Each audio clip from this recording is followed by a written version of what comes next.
Welcome back to the Church History Study. Bienvenido a estudio de la historia de la iglesia. So we're coming to you from our house this week because we had so many technical difficulties with the video last week that we just decided to do it over here for you guys. Esta semana estamos grabando en casa porque la semana pasada en el estudio actual tuvimos un montón de problemas de técnico. So last week we finished talking about the Apostolic Church Fathers. Y la semana pasada lo hemos terminado con los padres apostólicos. And so this week begins our study on the Apologists, the early Apologists. Entonces esta semana vamos a empezar el estudio de los apologistas. And so this week we're going to be talking about Greek Hellenism again. Entonces esta semana vamos a hablar otra vez de el helenismo griego. And Hellenism is basically the philosophical a movement during the time of the 1st and 2nd centuries that we're talking about now, of the Stoics, Platonism, and a lot of the philosophers of the day. El helenismo era de lo que estamos hablando en el día de hoy, el popular por los griegos, igual que platonismo y socratismo. Now, there's no doubt that every Christian who lived during this time period in the 1st and 2nd century were affected by Greek Hellenism, whether they agreed with it or not. No hay una duda que todos los cristianos fueron influidos por medio del helenismo griego. They couldn't escape it. Porque no se podía escaparse de eso. It's just like today when Christians are influenced by modernity or postmodernity, whether we agree with that ideology or not, we can't escape the philosophical ideas of our day either. Igual que en el día de hoy, que nosotros como cristianos tampoco podremos escaparnos de la filosofía del mundo, como en el día de hoy hay postmodernidad, modernidad. And so the point I'm trying to make is that you cannot escape the philosophical idea or state that you're born into. Entonces el punto clave es que tú no puedes escaparse de la filosofía y la cultura a donde tú has nacido en esa época. Now the question among Christians then and now is, how much do we allow the philosophy of our time to shape our faith?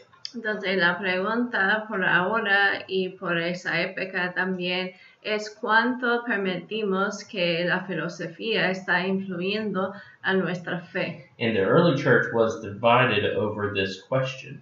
Y la iglesia primitiva estaba dividido por esa pregunta. Here in a few weeks we're going to be talking about Tertullian. En algunas semanas vamos a empezar a hablar de Tertuliano. And he believed that we should not allow philosophy to have that much influence over our faith. Él creía que no deberíamos permitir una influencia por la filosofía. And one of the most famous quotes from Tertullian that you're going to hear me say a few times is that, "What indeed does Athens have to do with Jerusalem?" Una de las citas muy populares de Tertuliano que él va a decir varias veces es ¿qué tiene que ver Atenas con Jerusalén? In other words, what does the philosophy of Hellenism have to do with the biblical foundations of the Hebrew Scriptures? Entonces, en otras palabras, es decir, ¿qué tiene que ver la filosofía del mundo con la escritura y la fe? But there was another group of believers who thought that they saw a lot of compatibility between Hellenism and Christianity and saw that as a tool that they could use to reach the lost for Jesus Christ. Entonces había otros creyentes, un grupo de creyentes que sí creía que se podría usar la filosofía del mundo para usarlo para evangelizar o avanzar el evangelio. But believers like Tertullian thought it was dangerous to be dabbling in a worldly philosophy. Pero Tertuliano era uno de los que ha dicho que es peligroso usar una filosofía que viene del mundo. So very early on in the church, within the 2nd century, we have the church divided on how much we should have Hellenism influence our doctrine. Entonces, tan temprano en la iglesia, porque eso está en el segundo siglo, ya está la iglesia diciendo de cuánto deberíamos permitir que el helenismo, que era la filosofía de esa época, debe de permitirnos que eso está influyendo a nuestra fe. And so there were two types of apologists born in the 2nd century. Entonces había dos diferentes tipos de apologistas en el segundo siglo. Both groups tried to defend their faith from the ideas of their time, but their approach was different. Los dos estaban intentando defender su fe contra de las ideas de la época, pero su forma de hacerlo fue diferente. The one group was trying to prove that Christianity was the pure or true philosophy. Uno de ellos estaba intentando enseñar que el cristianismo era una filosofía verdadera o pura. Now, this approach was not completely new during this time with Christians. Y esa idea no era tan nueva para la gente en esa época, los cristianos. The Christians were adapting this from the Jews who were already doing this. Porque los cristianos estaban adaptando esa idea por el judaísmo que ya estaba usando esa idea. And so the most famous Jew, of course, was Philo, who lived in Alexandria, who had formulated this type of approach to reach the world. Entonces, el judío que tenía más influencia en esa época era Filo, que ya estaba usando esa forma de evangelizar. And so the Alexandrian Christians pretty much adopted the Philo's Judaism approach to Hellenism. Entonces, los cristianos helenísticos de Alejandría ya estaban adaptando a esa forma de avanzar el reino de Filo. And so they basically taught that the wisdom of both Moses and Plato was given to them through divine revelation. Entonces ellos enseñaron que la sabiduría de Moisés y Platón fueron los dos de una revelación divina. And in order to have a cohesive philosophy between Hellenism and Christianity, they had to interpret scriptures allegorically. We talked about that the week before. Entonces, para tener una filosofía que era cohesiva, que también tenía que interpretar las escrituras en una forma alegóricamente.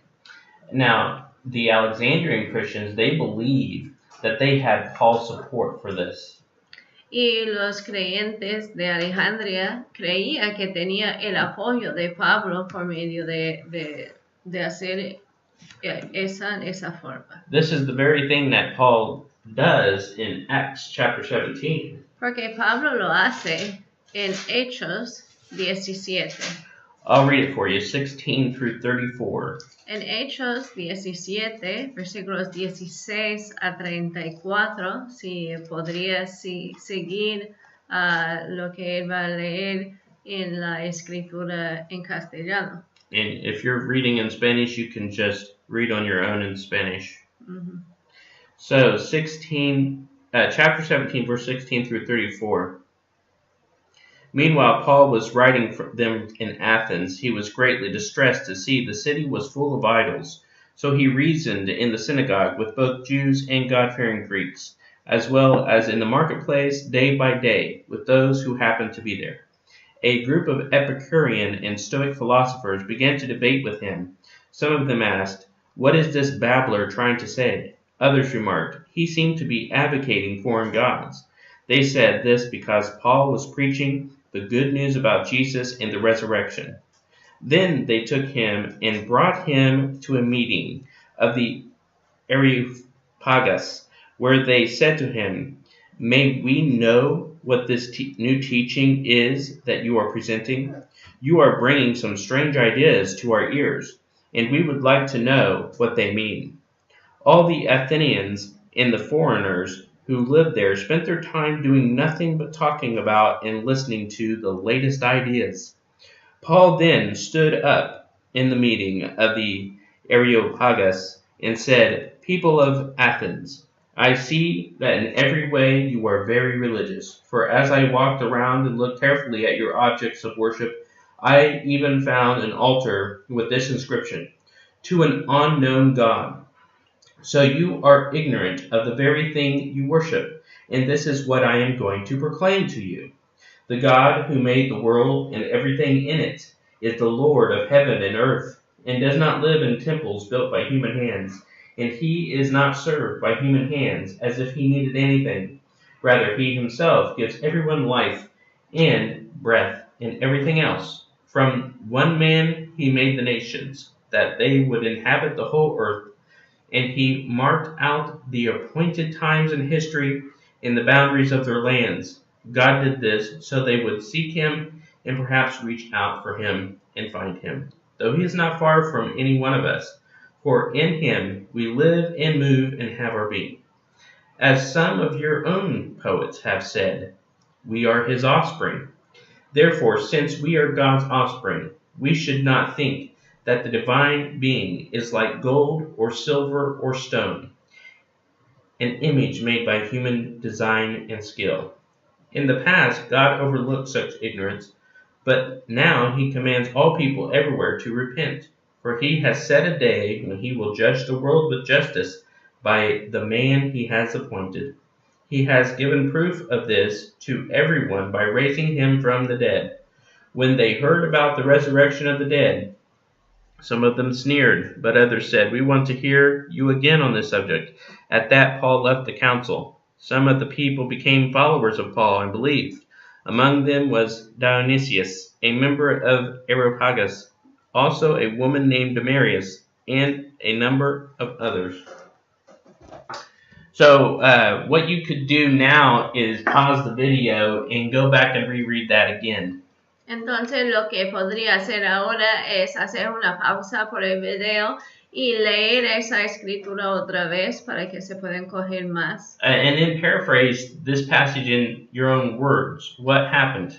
Y ya después hacer un repaso en tu propia palabra de lo que sucedió. And then notice what Paul did. Y entonces ponga atención de lo que hizo Pablo. And what was the result? ¿Y qué fue la resultada? And was he right or was he wrong in doing this? ¿Y él estaba correcto o no estaba correcto de hacerlo en esa forma? And then restart the video. Y ya empieza el video otra vez.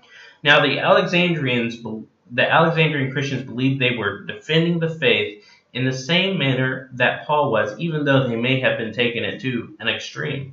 Los cristianos de Alejandría se creía que estaba haciendo igual de lo que hizo Pablo, defendiendo su fe en la misma forma. At the end of the day, both the Alexandrian Christians and Paul wanted the same thing, which was dialogue among the people. Entonces, en el final del día, solo quería la misma cosa, que era diálogo o conversación entre la gente. And they hoped that this conversation would bring a better understanding of Christianity and bring people into the faith. Tenía esperanza que eso sería una forma de avanzar el reino y que sería más gente creyente. And we have already touched on Greek Hellenism, but now we have to take it to the next level. Y lo hemos hablado ya un poquito de helenismo, pero tenemos que llegar a un nivel más profundo. From the middle of the 2nd century. Por la mitad del segundo siglo. So this is around the time period of Emperor Marcus Aurelius. Entonces está por la época del emperador Marco Aurelius. Marcus Aurelius was kind of old-fashioned.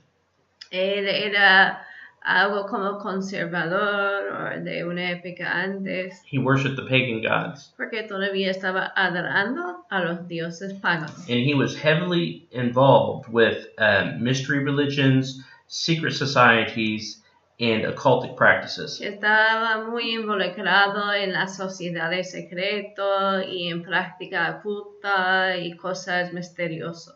He was into it all. Basically, the more the merrier. Básicamente estaba haciendo un poquito de todo.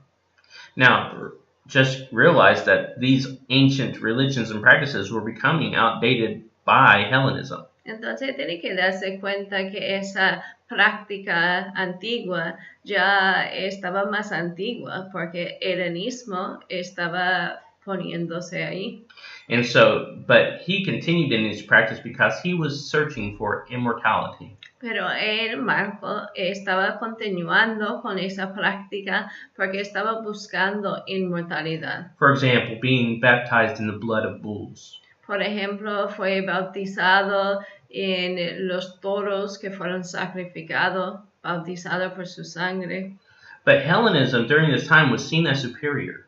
Pero el helenismo en esa época la gente lo veía como supremo. Especially the ideas of Platonism and the Stoics and Epicureanism. Especialmente las ideas de platonismo, socratismo y epicureanismo.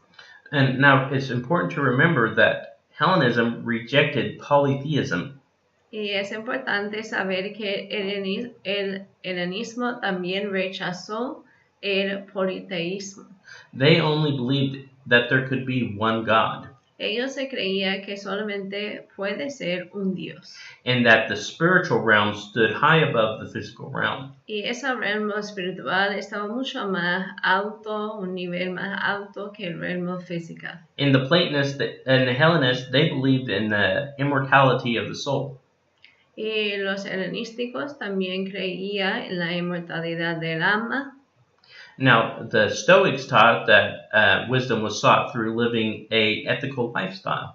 Pero los estoicos creían que la inmortalidad vino para vivir una vida con moralidad. Being a good person. Ser una persona buena. So, it's easy to see how Christians jumped on all of these ideas. Entonces es fácil ver cómo los cristianos se saltó por todas esas ideas. Now, the Hellenists referred to God as the Arche. Y los helenísticos ha hecho una referencia a Dios como arche. This is a word in Greek that means the source or the origin or the beginning. Es una palabra en griega que significa la fuente, el origen o el principio. Now, we can see this word used in John 1:1. In the beginning was the Word, and the Word was with God, and the Word was God. Podremos ver esa misma palabra en Juan 1:1, a donde dice, en el principio estaba la palabra y la palabra era Dios. In the beginning, in the arche. En el principio era el arche. And so in this passage it's being used as translated as in the beginning. Entonces, arche era en el principio.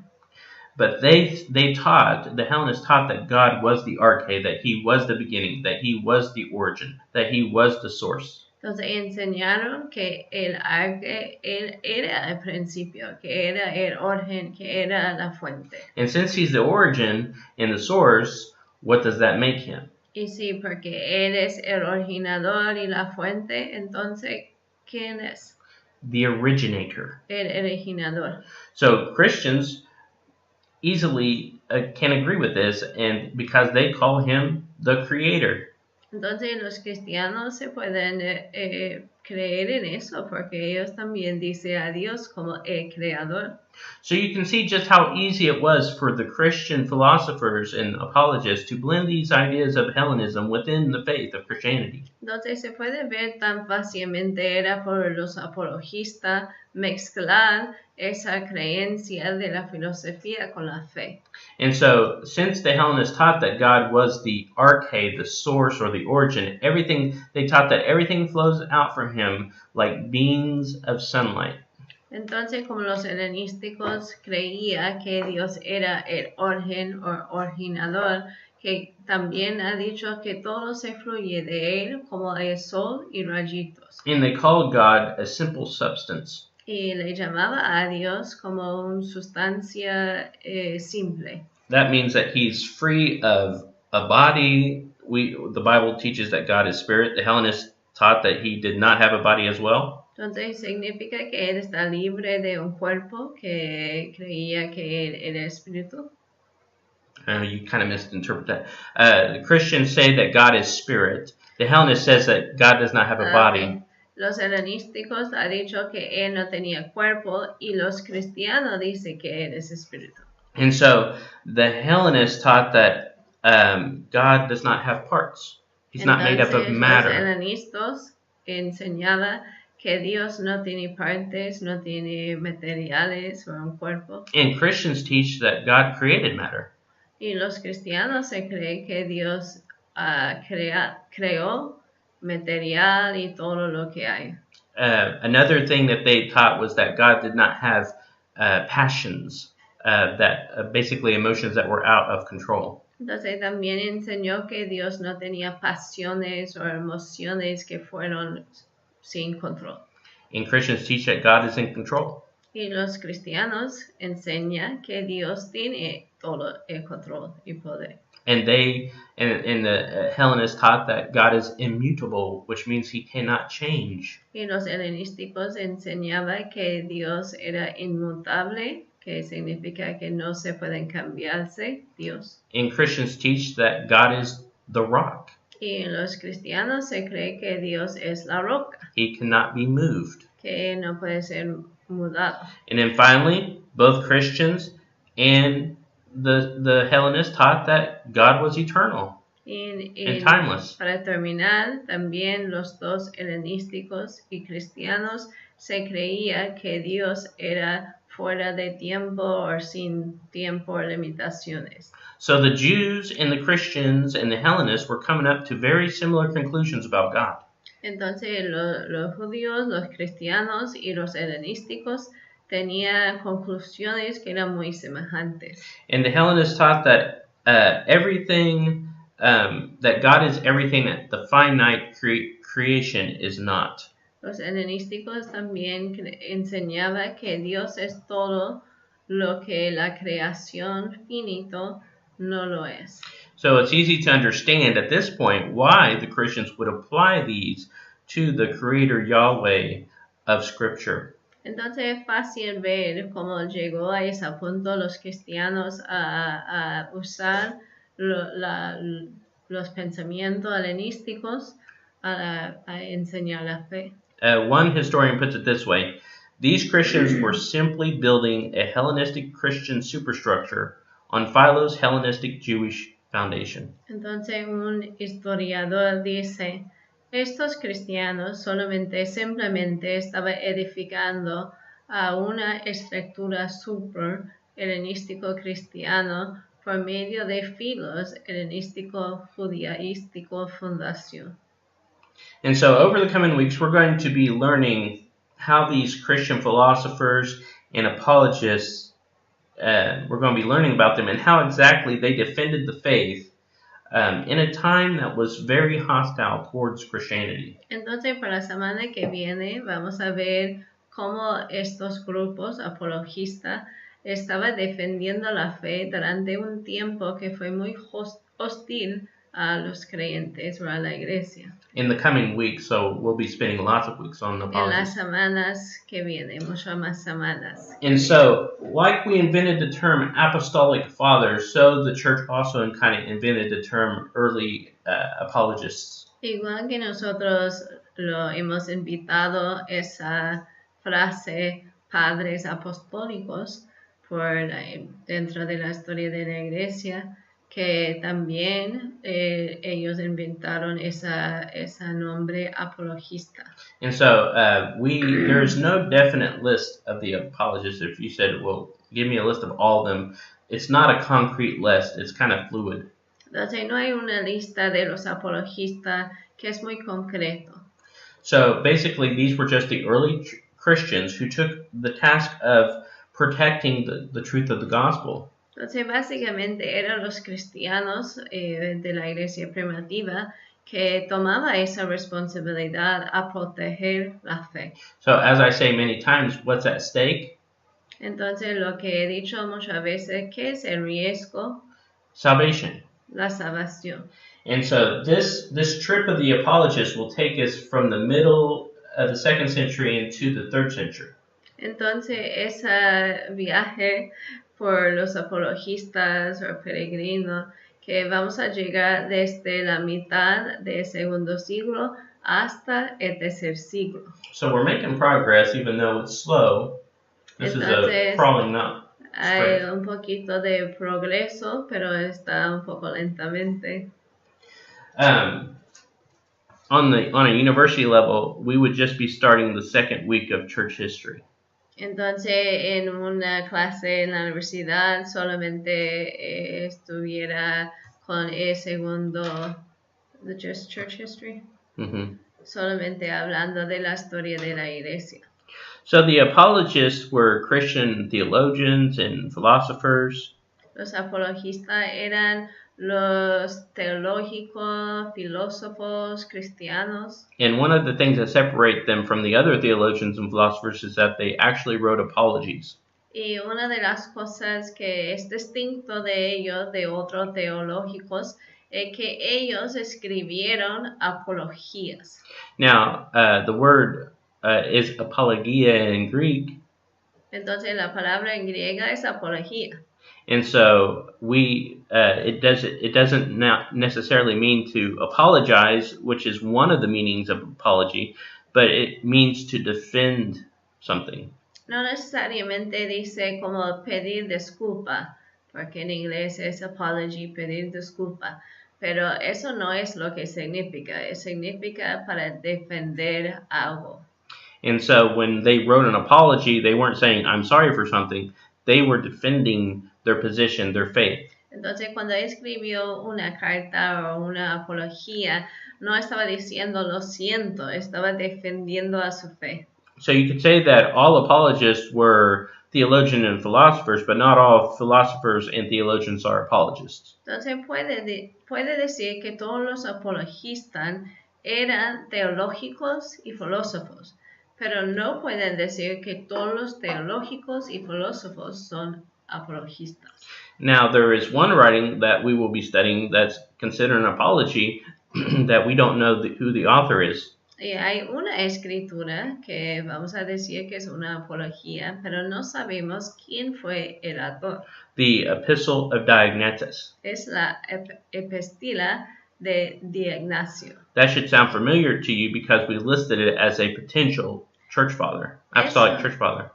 Nosotros no hemos hablado un poquito de eso en la lista de un potencial para ser un padre apostólico. Now, another attribute of these apologists is that many of them wrote open letters to the emperor of their day. Y muchas veces esa apología fueron como cartas al emperador de la época. So in the coming weeks, I have a list here of the apologists we're going to study. We're going to look at Aristides, Justin Martyr, Melito of Sardis, Athenagoras of Athens, Tatian, and Theophilus of Antioch. Entonces vamos a ver los siguientes apologistas en las semanas que vienen.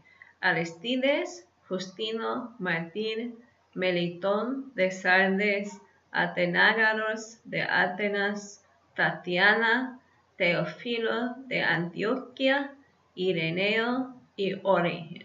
And two more that we will devote a lot more time to later is Irenaeus and Origen. We'll spend a lot of time with them. Entonces vamos a pasar mucho tiempo con Ireneo y Origen. And now all of these men lived around the 2nd century, the middle to the end of the 2nd century.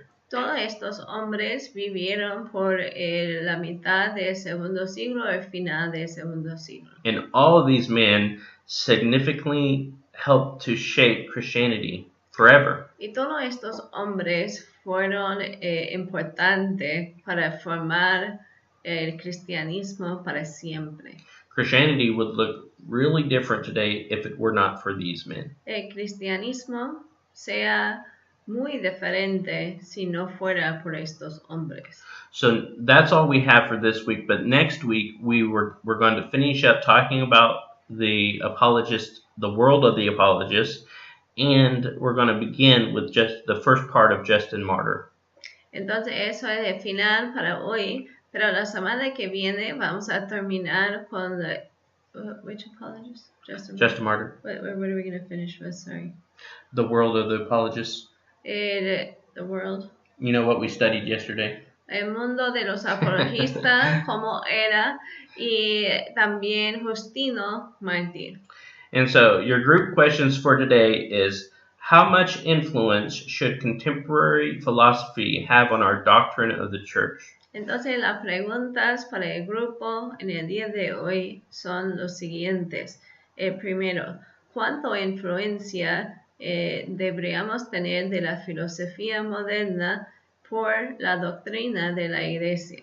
And the second one is, what was the job of these early apologists? El segundo, ¿cuál es el trabajo de estos apologistas primitivos? And the third question is there a place today for modern apologists? And if so, what is that place? Y el tercero es, ¿hay un sitio en el día de hoy por apologistas modernos? ¿Y cuál es este sitio que ellos deben tener? So next week we'll be back to our group video. So sorry about the just the two of us this week. Entonces la semana que viene vamos a estar otra vez con todo el grupo del estudio y lo siento que tuvimos problema técnico y solo nosotros en el día de hoy. God bless. Que Dios te bendiga mucho.